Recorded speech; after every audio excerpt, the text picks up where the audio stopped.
혹시 우리 지구가 얼마나 대단한지 생각해 본 적 있어? 그냥 막연하게 크고 아름답다고만 생각했지.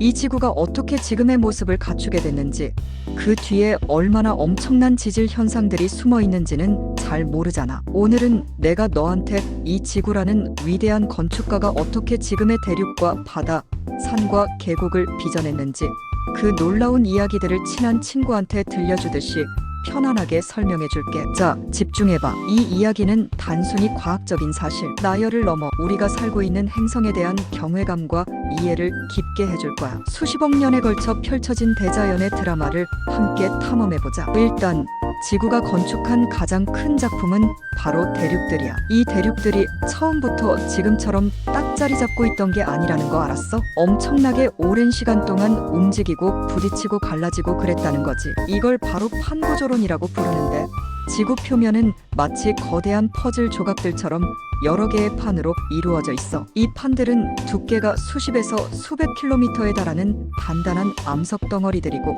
그 아래 멘틀이라는 유동적인 층 위에 둥둥 떠다니면서 매년 몇 센티미터씩 꾸준히 움직이고 있다는 거야. 이게 쌓이고 쌓여서 수억 년이 지나면 대륙 하나가 다른 대륙이랑 만나서 부딪히거나 아니면 멀리 떨어져 나가기도 하는 거지. 상상조차 어려운 엄청난 스케일의 움직임이라고 할 수 있어. 가장 대표적인 예가 바로 히말라야 산맥이야. 약 5천만 년 전부터 시작된 인도의 판과 유라시아 판이 충돌은 지구 역사상 가장 극적인 지각 변동 중 하나로 꼽혀. 이 두 개의 거대한 대륙판이 서로를 향해 꾸준히 밀어붙이면서 마치 종이를 구기듯이 지층이 위로 솟아올라 엄청난 높이의 산맥을 만들어낸 거거든. 에베레스트 산이 괜히 그렇게 높은 게 아니라니까. 지금도 히말라야 산맥은 매년 몇 밀리미터씩 높아지고 있다고 하니 그 거대한 압력과 에너지가 얼마나 대단한지 짐작할 수 있겠지? 이렇게 판들이 부딪히는 수령 경계에서는 엄청난 에너지가 축적되고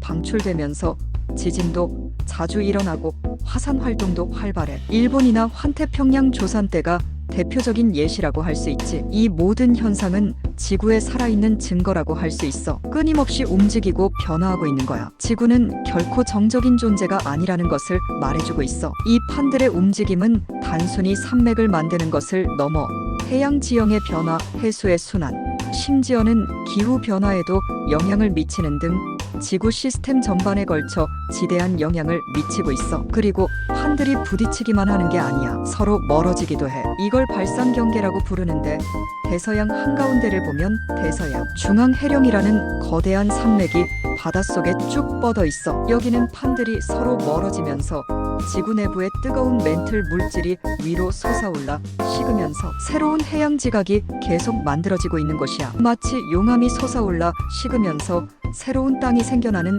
거대한 공장 같은 곳이지. 이 해령은 총 길이가 6만 5천 킬로미터에 달하는 세계에서 가장 긴 산맥으로 알려져 있어. 그래서 아이슬란드 같은 곳은 이 해령 위에 있어서 화산 활동이 엄청 활발하고 치열 에너지가 풍부해서 온천도 많고 뜨거운 물을 이용한 난방도 흔한 거야. 지구가 만들어내는 뜨거운 숨결을 직접 느낄 수 있는 곳이지. 생각만 해도 신기하지 않아? 이처럼 새로운 지각이 생성되는 과정은 지구의 물질 순환에 중요한 역할을 하며 해양 생태계에도 독특한 환경을 제공해. 깊은 바닷속의 열수 분출구 주변에는 햇빛 없이도 살아가는 특별한 생명체들이 서식하고 있기도 해. 다음으로 지구의 거대한 조각가라고 할 수 있는 화산에 대해 이야기해볼까? 화산은 지구 내부의 뜨거운 마그마가 지표 밖으로 분출하면서 만들어지는 지형인데, 단순히 폭발하고 끝나는 게 아니야. 화산 폭발은 엄청난 에너지를 분출하면서 주변 지형을 완전히 바꿔놓기도 하고 새로운 땅을 만들어내기도 해. 하와이 같은 섬들은 전부 화산 활동으로 만들어진 거거든. 특히 하와이의 킬라우에아 화산은 계속해서 용암을 분출하며 새로운 해안선을 만들어내고 있어. 용암이 계속 쌓이고 쌓여서 바다 위로 솟아난 거지. 이처럼 화산은 파괴적인 힘을 가지고 있지만 동시에 창조적인 힘도 가지고 있는 양면성을 지니고 있어. 그리고 화산은 우리한테 위험하기도 하지만 지구 생태계에는 엄청 중요한 역할을 해. 화산재는 미네랄이 풍부해서 땅을 비옥하게 만들어서 농사에 좋게 만들기도 하고, 화산 활동으로 생긴 지열은 발전이나 난방에도 이용될 수 있어. 뉴질랜드나 아이슬란드 같은 나라들은 지열 에너지를 아주 잘 활용하고 있지. 이 외에도 화산 활동은 지구의 대기 조성에도 영향을 미쳐왔어. 초기 지구의 대기는 화산 활동으로 배출된 가스들로 형성되었고, 이는 생명체가 탄생하고 진화하는 데 결정적인 역할을 했지. 또한 화산이 분출하는 광물질들은 해양 생태계의 영양분이 되어주기도 해. 바다 깊은 곳의 열수 분출구에서는 독특한 화학 합성을 통해 살아가는 미생물 군집이 형성되어 있기도 하고, 정말 대단한 존재가 아닐 수 없어. 화산 활동은 지구 내부의 열을 외부로 방출하는 중요한 메커니즘 중 하나이며, 이는 지구의 전체적인 에너지 균형을 유지하는 데 기여하고 있어. 화산은 단순히 불을 뿜는 산이 아니라 지구의 생명 유지 시스템의 핵심적인 부분이라고 할 수 있지. 세 번째로는 지진이야. 지진은 솔직히 좀 무섭잖아. 갑자기 땅이 흔들리고 건물이 무너지고. 하지만 이 지진도 지구의 끊임없는 움직임을 보여주는 아주 중요한 지질 현상이야. 판들이 움직이다가 어딘가에 갇혀있던 에너지가 갑자기 팍 터져나오면서 땅이 흔들리는 거거든. 마치 고무줄을 쭉 늘렸다가 놓는 것과 비슷하다고 생각하면 돼. 이 에너지는 탄성파 형태로 땅속을 통과하며 전파되는데, 이것이 바로 지진파야. 지진은 그 발생 원인에 따라 크게 판의 이동으로 인한 구조, 지진, 화산 활동으로 인한 화산 지진, 그리고 지하 공동의 붕괴로 인한 함몰 지진 등으로 나눌 수 있어. 우리가 흔히 접하는 대부분의 강력한 지진은 판의 경계에서 발생하는 구조 지진이지. 지진은 산사태나 쓰나미 같은 2차 재해를 일으키기도 해서 정말 위험하지만, 이 지진파를 분석해서 지구 내부 구조를 파악하기도 해. 땅속이 어떻게 생겼는지 우리가 눈으로 직접 볼 수는 없잖아. 그래서 지진파가 땅속을 통과하면서 어떻게 변하는지를 연구해서 지구의 핵, 멘틀, 지각 같은 층들을 알아낼 수 있었던 거야. 지진파가 고체와 액체 물질을 통과할 때 속도가 달라지거나 굴절되는 특성을 이용한 거지. P파 종파와 S파 횡파라는 두 가지 주요 지진파가 있는데, S파는 액체를 통과하지 못한다는 특성을 이용해서 지구의 외액이 액체 상태라는 것을 밝혀낼 수 있었어. 지진이 없었다면 우리가 지구 내부에 대해 이렇게 많이 알지 못했을 수도 있다는 거지. 물론 지진으로 인한 피해는 최소화해야겠지만,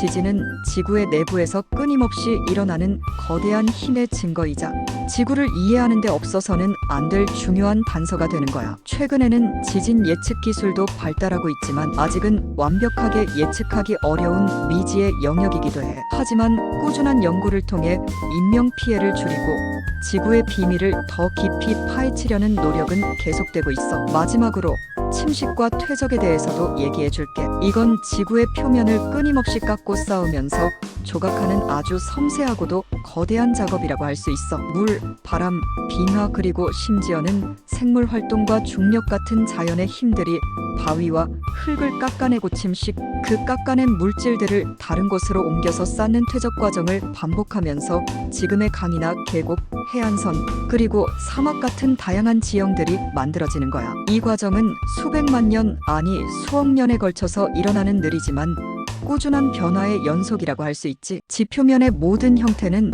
이 두 가지 과정의 상호작용으로 형성된 결과물이라고 해도 과언이 아니야. 예를 들어 그랜드 캐니언 같은 거대한 협곡은 콜로라도 강이 수백만 년 동안 꾸준히 땅을 깎아내려가면서 만들어진 거거든. 강물이 흐르면서 바위를 조금씩 마모시키고 그 침식된 물질들이 하류로 운반되면서 평야를 만들거나, 바다와 만나는 곳에서는 삼각주를 형성하기도 해. 강의 상류에서는 물의 침식력 때문에 비자형 계곡이 형성되고, 하류로 갈수록 유속이 느려지면서 퇴적 작용이 우세하게 나타나 넓은 평야나 범람원을 만들게 되는 거지. 또 바람이 모래를 날려 사막의 거대한 모래 언덕을 만들기도 하고, 이 바람에 의한 침식은 바위를 독특한 형태로 깎아내기도 해. 사막에서 볼 수 있는 버섯바위나 아치형 바위들이 대표적인 예시지. 빙하가 녹으면서 거대한 바위를 깎아내거나 운반해서 피오르나 유자형 계곡 같은 새로운 지형을 만들기도 하지. 과거 빙하기 시대의 북유럽이나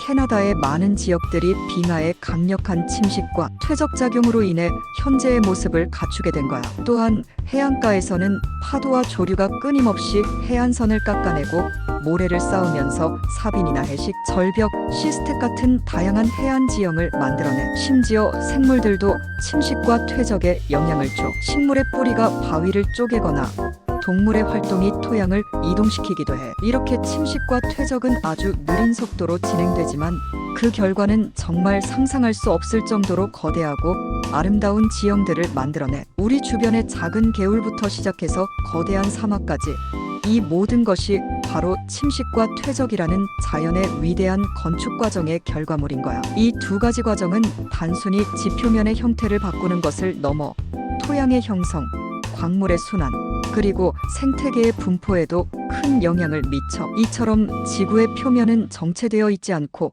끊임없이 깎이고 쌓이며 재탄생하는 살아있는 풍경이라고 할 수 있지. 우리는 이 변화의 과정 속에서 살아가고 있는 거야. 어때? 그냥 땅 위에서 살고 있다고만 생각했는데 우리 지구가 얼마나 역동적이고 살아있는 존재인지 조금은 알 것 같지 않아? 하늘이 움직이고 화산이 폭발하고 땅이 흔들리고 물과 바람이 끊임없이 지구를 조각하는 이 모든 과정들이 수억 년 동안 끊임없이 반복되면서 지금 우리가 발 딛고 서 있는 이 멋진 지구를 만들어낸 거야. 지구는 단순히 암석 덩어리가 아니라 끊임없이 숨쉬고 움직이고 진화하는 살아있는 유기체라고 할 수 있지. 지질학자들은 이러한 현상들을 연구하며 지구의 과거를 읽고 미래를 예측하려고 노력하고 있어. 지구의 역사는 수많은 지질 현상들이 만들어낸 거대한 서사시와 같다고 할 수 있지. 다음번에 산이나 바다를 보게 되면 오늘 내가 해준 이야기들을 떠올리면서 지구의 위대함을 다시 한번 느껴봤으면 좋겠다. 정말 대단한 행성 아니냐? 우리 지구. 이 모든 지질 현상들이 조화를 이루며 지구라는 완벽한 시스템을 유지하고 있다는 사실이 정말 놀랍지 않아? 우리는 이 위대한 자연의 일부로서 지구를 소중히 여기고 이해하려는 노력을 계속해야 할 거야. 그것이 바로 우리가 살아가는 이 행성에 대한 최소한의 존경이자 미래 세대를 위한 책임이니까.